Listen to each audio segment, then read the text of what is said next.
जठर अग्नि सुबह सुबह बहुत तीव्र होगी और शाम को जब सूर्यास्त होने जा रहा है तब भी तीव्र होगी, बहुत तीव्र होगी।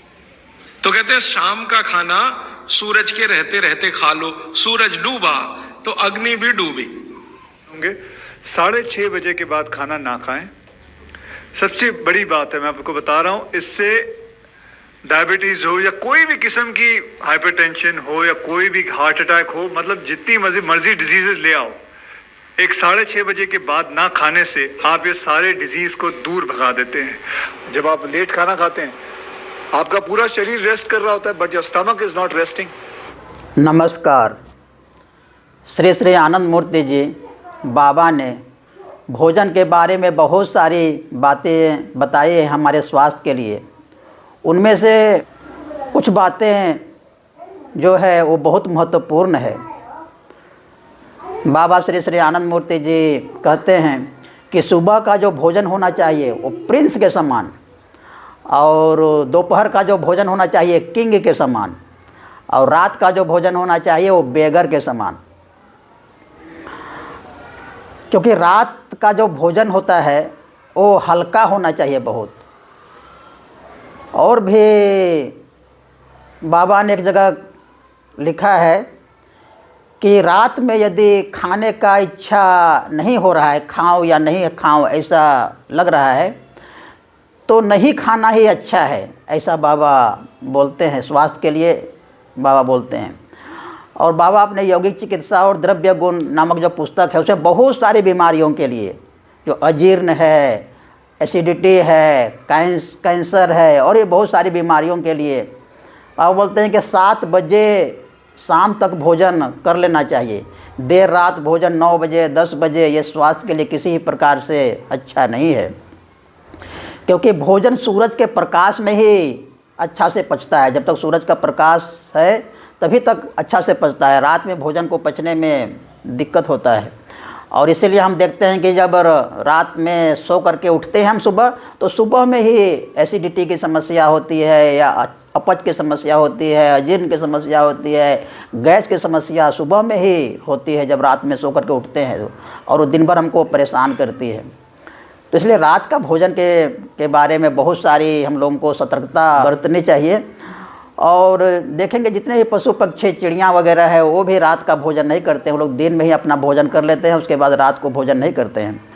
और जो पालतू पशु पक्षी हैं वो जो मनुष्य के संपर्क में जो आ गए हैं और उनका भी समय बिगड़ गया है, इसलिए वो लोग भी बहुत बीमार पड़ते हैं। जो मनुष्य के संपर्क में आए हैं और वो लोगों को भी रात को में खिला दिया जाता है, तो इसलिए उनको बहुत समस्या होती है। आयुर्वेद में तो जो चरक संहिता वगैरह है उसमें बिल्कुल ही रात का भोजन वर्जित है। तो इसलिए रात का भोजन को जब उम्र हो गया 40-50 साल हो गया विशेषकर, तो बिल्कुल नहीं के बराबर करना चाहिए। अगर खाना भी है तो दूध वगैरह पी लिया जाए, है ना, और एकदम हल्की फुल्की, जैसे बाबा बोले हैं बेगर के समान, उस प्रकार हल्का फुल्का वो भी जल्दी कर लेना चाहिए। तो इससे क्या होगा, स्वास्थ्य हमारा अच्छा होता है। और रात में जब भोजन नहीं करने से क्या होता है कि हमारा पूरा सिस्टम उस समय आराम करता है। और मान लिया हम भरपेट भोजन कर लेते हैं तो पूरा हमारा पाचन तंत्र काम करता है, बिजी रहता है, और उनको आराम नहीं मिल पाता है, उसको रिपेयरिंग नहीं हो पाता है। इसलिए रात का भोजन जब हम नहीं करते हैं तो क्या होता है, पेट हमारा जब खाली रहता है तो पूरा सिस्टम रिपेयरिंग होता है, वो भी रेस्ट में करता है। और हमारा सेल वगैरह जो भी टूटी फूटी है, जो भी हमारा कहीं पर कुछ गड़बड़ी है, वो सब अपने आप में रिपेयरिंग होता है। तो इसलिए जो जापान के जो साइंटिस्ट थे वो लोग भी रिसर्च किए थे 2 साल पहले, और उनको नोबेल प्राइज़ भी मिला था। और उन्होंने भी कहा था कि भोजन रात में नहीं करने से, भोजन में गैप देने से क्या होता है, जो कैंसर तक का बीमारी ठीक हो जाता है। और उसमें जो कैंसर के सेल होते हैं वो अपने आप को ही खाने लग जाते हैं। इसको ऑटोफैगी का नाम दिया गया है। और अभी हम लोग देखते हैं लेटेस्ट में जो नवजोत सिद्धू सिंह की जो पत्नी थी वो कैंसर के 4th स्टेज में थी, और उन्होंने भी इस विधि को अपनाया कि 6 बजे वो खिला देते थे अपनी पत्नी को, और रात में बिल्कुल ही खाना वगैरह नहीं देते थे, जिससे एक ऑटोफैगी हो जाता था और कैंसर के सेल इसी प्रकार से अपने आप को ही खाते थे। और उनका पत्नी बिल्कुल ही 40-50 दिन के अंदर में बिल्कुल क्योर हो गई, कैंसर का एक भी सेल इस प्रकार का नहीं है।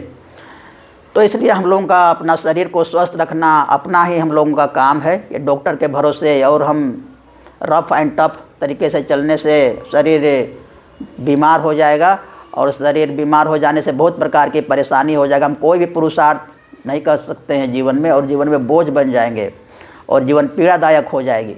इसलिए इस प्रकार की छोटी छोटी चीज़ें हैं वो सबको मान के चलना चाहिए। और भी बहुत सारे जो लोग हैं, जो संत लोग हैं, वो लोग भी रात का भोजन वर्जित करते हैं। जैन समाज में तो बिल्कुल रात का भोजन वो लोग नहीं करते हैं, और वो लोग स्वस्थ भी इसलिए ज़्यादा रहते हैं।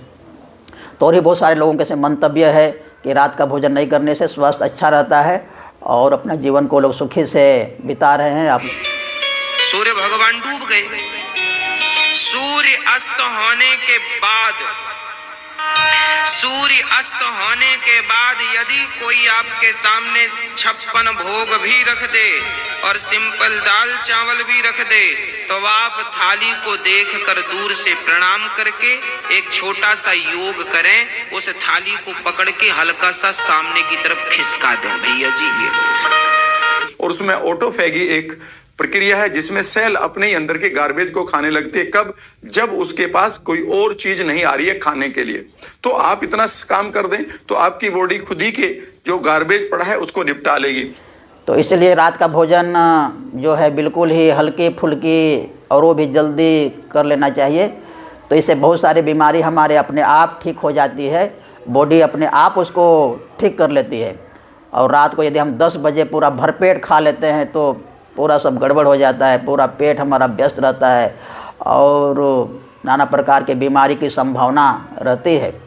तो इसलिए थोड़ा संयम कर लेने से, थोड़ा सा नीति नियम मान के चलने से हमारा शरीर स्वस्थ रहता है, और शरीर स्वस्थ रहने से हमारे मन में ताजगी रहती है, उमंग रहती है, खुशी रहती है, और हम अपना जो साधना, ध्यान, जो परम पुरुष के रास्ते की तरफ चलना, सेवा, ये सब सारी चीज़ें हम लोग हंसी खुशी कर सकते हैं और अपने जीवन को, इस मनुष्य जीवन को सही तरीके से बिता सकते हैं, आनंद के साथ, उत्साह के साथ, खुशी के साथ, खुशी बांटते हुए, खुशी का अनुभव करते हुए। लेकिन पेट खाली होना अच्छा है। योग विज्ञान में, और आज आधुनिक विज्ञान भी इससे सहमत हो रहा है, आपका शरीर और आपका दिमाग सबसे अच्छे से तभी काम करता है जब आपका पेट खाली हो। तो हम हमेशा सुनिश्चित करना चाहते हैं कि हम इस तरह से खाएं कि हम चाहे जितना भी खाएं, हमारा पेट ज्यादा से ज्यादा 2 से ढाई घंटे में हमेशा खाली हो। मैं भी कुछ दिनों से रात का भोजन नहीं के बराबर ले रहा हूँ। जैसे कुछ बॉइल सब्जी खा लिया, 1-2 सेव खा लिया, या फिर 1 आध रोटी खा लिया, तो उससे मेरा स्वास्थ्य पहले की अपेक्षा बहुत अच्छा है। श्री श्री आनंद मूर्ति जी स्वास्थ्य के बारे में एक चीज़ और बोले हैं कि हम लोगों को आधा पेट ही खाना चाहिए, और उसमें से 1/4 पानी के लिए और 1/4 हवा के लिए छोड़ देना चाहिए। बंगाल में तो एक कहावत है, आधा पेटे दोनों बल, भरा पेटे रसातल, अर्थात आधा पेट खाने से हम लोगों को दोगुना बल मिलता है, और पूरा एकदम भरपेट खा लेने से पूरा शक्ति, पूरा एनर्जी हम लोगों को नहीं मिल पाता है। और इसलिए भोजन संबंधी नीति नियम को मान के चलने से ही हम लोग का स्वास्थ्य बेहतर होता है, अच्छा होता है, और हम लोग का शरीर निरोग रहता है। इन सब नियमों को मान करके ही चलने में भलाई है।